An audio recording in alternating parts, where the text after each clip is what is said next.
If you have just tuned into today's program, our two guests are what you might call unlawful and unlicensed street pharmacists. You got that right, Claire. We are dope dealers. If you got the cash, baby, we got the stash. So tell me, what inspired you to become dope dealers? Greed.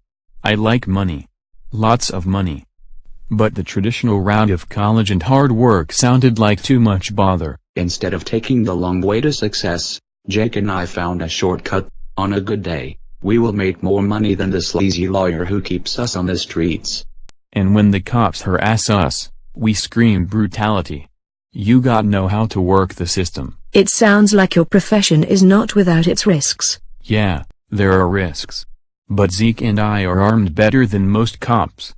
Wanna see my Clint Eastwood .44 Magnum, baby? A good handgun is simply a sound business investment. A man's got a right to protect himself and his business. Would you describe dope dealing as a way of making easy money? Are you kidding? Our best customers overdose and die.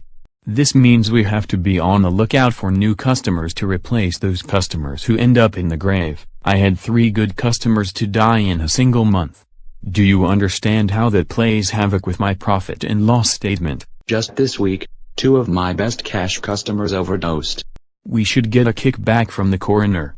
Our customers are dropping like flies. I suppose this is a hazard of the trade. But what about the kids who are left behind? I'm talking about the boys and girls whose mums and dads dropped dead because of you. These kids are orphans because of the drugs you sold their parents. We are not heartless.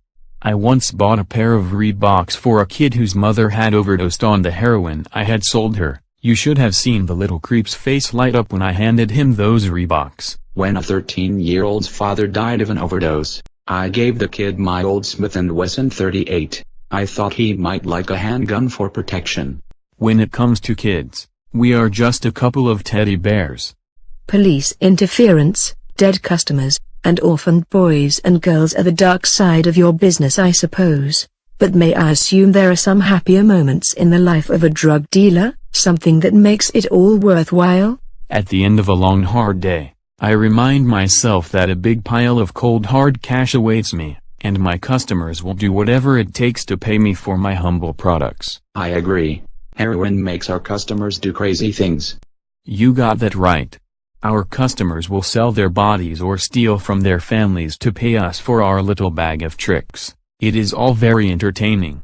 And very profitable too. What else can I say?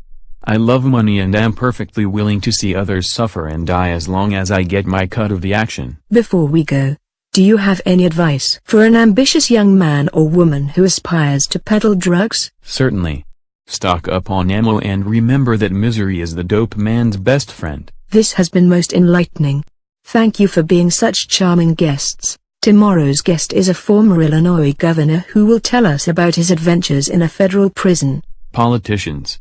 They make dope dealers like Zeke and me look like Sunday school boys. Until next time, this is your host, Claire McBabbler, with Zeke and Jake, your friendly neighborhood dope guys.